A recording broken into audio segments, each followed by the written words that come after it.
this lesson on timeout. Before we even get started on this lesson, I'm going to bet that there's a pretty good chance that when you saw the title of the lesson, you thought, I've tried it, doesn't work. You may have even considered skipping this lesson altogether. Well, if you're listening to me now, that means you didn't, and I'm glad for that.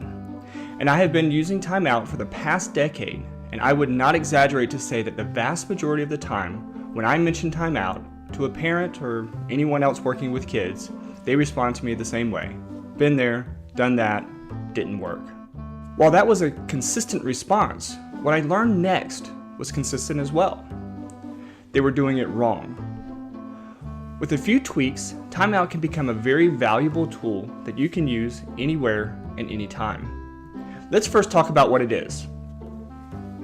Timeout is the abbreviated name, but really does represent how most parents try to use it. Child is having a temper tantrum, I want him to stop doing that, so I put him in, quote, timeout. The reality is that the parents want to escape the temper tantrum themselves, and because the child will not stop, they conclude that timeout does not work. Well, again, that is not the way to use it. At least, that is not the expectation to have when it is used appropriately. The full name of this process is actually called timeout from reinforcement, or more specifically, timeout from positive reinforcement. When your child is having a tantrum, there is one thing he wants from you, your attention. Sure, he wants the candy bar or the toy or to go out and play or whatever it is that he's having a tantrum about, but the means to that end is your attention. So when you plan to use timeout, you must do so in the right situation and in the right way. When you boil it down, timeout is useful in two situations. The first, as I mentioned earlier, is when your child is having a temper tantrum or some other form of acting out because he is not getting something that he wants. And, as I said before, the way he hopes to get what he wants is by getting your attention. How can I be so sure? How many times has your child, including your 2-year-old, had a full-out temper tantrum in a room all by himself? Sure, they may get agitated, yell, or maybe even throw or hit something. But the type of tantrum that we really consider a tantrum rarely happens without an audience. Still not sure? Next time your child has a temper tantrum, just leave the room. Say nothing, do nothing, just walk out of the room. See how long it will be before he either stops or comes looking for you. Now, just a quick caveat. For the vast majority of you, what I just said will be exactly what you experience. Your child's temper tantrum is solely for your attention. It is important to note, however, that if this is not the case for your child, if your child continues to have a real temper tantrum when he or she is all alone, that may be indicative of an issue other than ADHD. In that case, I really encourage you to talk to a professional just to explore other possible problems associated with mood dysregulation or anxiety or something like that. These issues are not as common, but temper tantrums like that could be indicative of something that needs a little bit more attention, or at least a little bit different attention than how we address ADHD. Okay, so with that caveat out of the way, for the rest of you, it is safe to assume that the tantrum is intended for your attention. If so, what is the reinforcement the child is looking for? That's right, your attention. So when we use timeout from reinforcement as a response to the tantrum, what do we need to do? Right again, remove the reinforcement, remove the attention. So many parents will expend tremendous energy, especially in public, trying to squash temper tantrums. Well, news alert, when you're in your child's face, telling him to stop having a temper tantrum, which he is having because he wants your attention, why would you assume he will stop? You're giving him what he wants. Oh, I know, because we are going to threaten him with a severe enough consequence that he'll stop out of fear. But is that really parenting? Instead, parents should use timeout from reinforcement from the perspective of education and with the idea that we do not want to do something that will maintain the behavior. Here's a classic example of the effective use of timeout. The child comes in the kitchen and asks if he can play video games. Mom says no, we are about to eat. Cue temper tantrum. The child may start to whine and cry. Depending on how effective it was in the past, he may throw himself on the ground, kicking and yelling. Classic temper tantrum. how should mom respond? Well, if she's not careful, she will get sucked into the temper tantrum cycle. She will threaten him, he will get louder, she will try to pull him up off the ground, he will be like a She will try to pull him up off the ground, he'll be like a sack of potatoes. She will get in his face and tell him to stop, he won't even hear her. And before you know it, dinner is burned and you have to call for delivery. The evening will be ruined and the parent will blame video games and the child's temper tantrum. Okay, well, maybe that example is a little bit dramatic, but you get the picture. Instead of getting pulled into the cycle though, the mother should simply ignore the child's behaviors and keep doing what she's doing. If he gets in the way, which he might, you move him either in silence or with the simple phrase, "I can't hear you when you're talking like that." Then get back to what you were doing. He may get louder and even start hitting his head on the ground. And I love this one because that is the one behavior that parents really attend to. They say, "But Doc, he's hitting his head on the ground." True. But while it is tough to watch, there is an extremely small likelihood that he's going to hit his head hard enough to really do any damage. Moreover, by the time he works up to that level of physical force, it's going to hurt him bad enough to where he's going to stop himself. Remember, we put our kids in sports where they're at risk for getting hit in the head all the time. And while I'm certainly not saying that it's fine to be hit in the head and that doing anything to encourage concussions is okay, I am saying that his attempt to suck you in by hitting his head often works. It's pretty ingenious, but it shouldn't change the way that you address the behavior. In the end, and perhaps uncomfortably, the mother will continue her work with the only statement made to the child being, "I can't hear you when you talk like that." Eventually, the child will calm. When he calms and talks to you in a more appropriate way, you should respond accordingly. "Yes, dear. I'm glad you are talking in a way that I can understand. What's wrong?" He will ask about the video game again, if he remembers what the whole thing was about in the first place, and you will say, "Dinner is about ready. We can talk about games after we eat. Now go wash your hands." Alright, an important note here is that timeout used in this scenario did not require a special chair. It did not require the mother to even use the words timeout. While what she did was timeout, again, timeout from reinforcement, it was not what we traditionally consider to be timeout. No battles, just a removal of the reinforcement the child was looking for. And the amazing thing is that this strategy works almost 100% of the time. Now, the second time when timeout from reinforcement is a useful tool is when the child is doing something he is not supposed to be doing. Moreover, he is not responding to your reminders to stop what he is doing. In this type of scenario, a more traditional form of timeout is indicated. Let's try an example for this one. Not that this is the only thing we ever do, but suppose you're cooking dinner and your child keeps jumping on the couch. You remind him that jumping on the couch is not safe and ask him to stop. You return to the kitchen, and a few minutes later you hear him back on the couch, jumping and having a good old time. Again, you tell him it's not safe and that if he jumps on the couch again, he'll have to sit in timeout.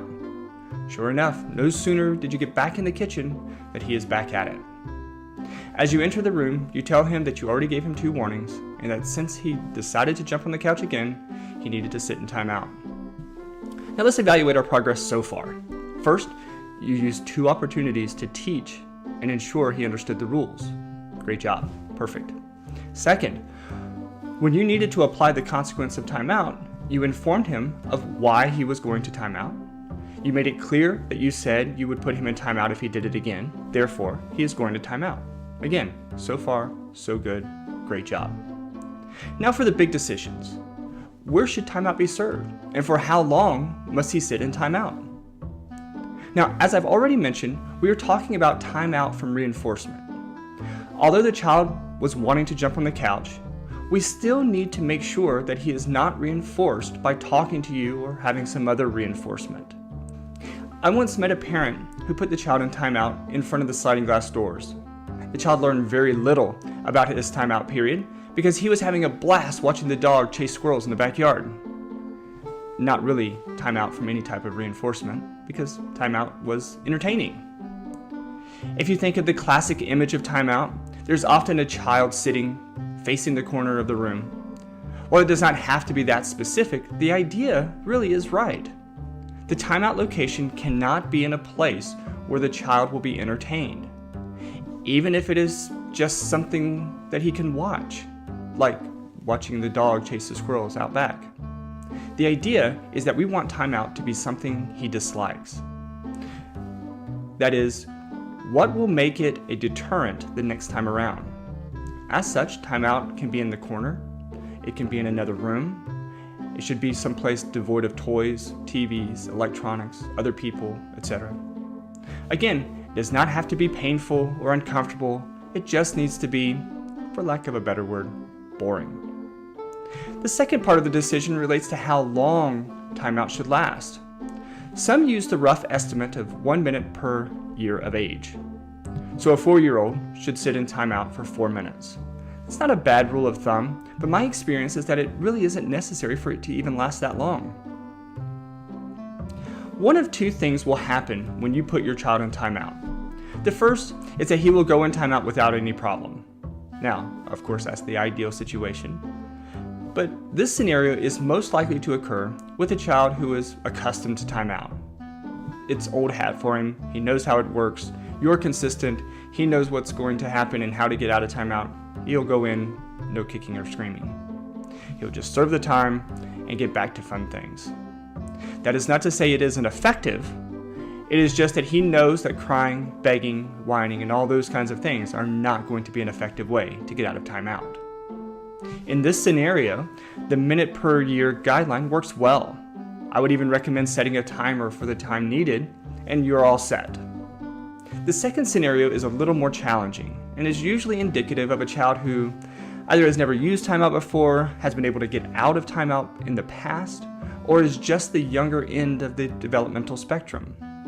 These children, of course, whine, cry, and beg, hoping to have your attention and to get out of timeout. They continue to try to negotiate or otherwise convince you that he will be good and to let him out of timeout. They may refuse to even sit down in the timeout chair. In this scenario, the parent must, once again, avoid the risk of being sucked into the battle. Is it critical that he sits in the timeout chair? Or will lying on the floor in front of the chair serve the same purpose? Does it really matter if he's whining and crying? Recall what we talked about with the first situation for timeout. When the temper tantrum begins, it is for your attention. As such, the parent's line should be simple, direct, and straightforward. You need to sit in timeout, and the timer begins when you are quiet. Then walk away. When the child follows you, you walk them back, show them the timer, set to whatever time you determine, and repeat the same statement. After the third time, if the child is simply refusing to comply, depending on the situation and the age of the child, the best thing for you to do may to actually become the chair yourself. You sit in the timeout chair and hold the child in your lap, facing away from you, with your arms around his body so he can't flail and get down. Watch out for headbutts and kicks to the shins, but otherwise you sit calmly and just hold the child. When he finally calms, you ask, "Are you better now so that you can finish your timeout? I'll start the timer when you're ready." If he says no or starts to fit again, you continue to hold him and say, "Will you let me know when you're ready?" Again, no other words, reinforcement, or any kind of soothing or calming statements. Now, if he says yes, or when he says yes, then you get up, set him down, and start the timer. A huge point here is that it does not matter what you set the timer to. What you do is, after setting him in a seat, walk back to the kitchen. Perhaps wait 30 or 45 seconds, then make the timer go off yourself. Walk back in the room and say, "Great job doing timeout this time. It's time to get out." The child most likely has no idea how much time passed. 30 seconds might as well have been 5 minutes. The point is that he set appropriately, and you taught him that serving timeout appropriately leads to the end of the consequence. Doesn't matter how long it lasted, he learned that sitting calmly results in the timeout ending. Alright, now the last point is also one of the most critical. Once the timeout period has been served, you will go in and inform him that timeout is over and that he can get up out of the chair. You then need to ask a few questions. You need to ask, why did you have to come to timeout to begin with? If he answers, great. If he does not remember, remind him. If he responds correctly, or even if you have to remind him, you need to then say, that's right. You came to timeout because you were jumping on the couch even after I asked you to stop. Now, was jumping on the couch a good choice or a bad choice? He will likely agree that it was a bad choice. So ask, why is it a bad choice? Make sure that he knows that it's a bad choice because it is dangerous, which, of course, you will define. You will help him with that. Next, ask, what will happen if you jump on the couch again? Again, he will most likely say that he would be sent to timeout. If not, just make sure that he knows this. The next question is, do you like being in timeout? He will certainly say no, and you will respond, me neither. I don't like it when you have to be in timeout. So let's not jump on the couch anymore, okay? He will say okay, and then you will end with a hug and by saying, great, dinner's almost ready, let's go get something to eat. Or, great, let's go play and do something fun. Either way, what you're saying is, I still love you, give me a hug, and let's go do something that we would much rather do than sit in timeout. This wrap-up and debriefing ensures that the child learned what it is that made him go to timeout, and really, the bottom line is, he learns what it is that you want him to learn. He knows why he went to timeout, why it was wrong, what will happen if he does it again, and the fact that you don't want him to be in timeout either. When timeout is used in this way, as opposed to the battle so many parents fight, it is not just a way to apply a consequence, it is a way to make sure that our kids learn what our expectations are and why we have those expectations. Remember, as we were talking about the cognitive strategies for parenting, this is what the goal is. The goal is for kids to understand why we want them to behave, why we want them to do certain things. So what do you think? Is that how you've used timeout? Use the chat and discussion forum for this lesson and talk about your successes and struggles. I'd love to hear from you, and we'd love to be able to help out as you're trying to tweak this strategy to make it work for you. I'm sure that it won't work for every child, but it will certainly work with most. So good luck, and we will see you in the next lesson.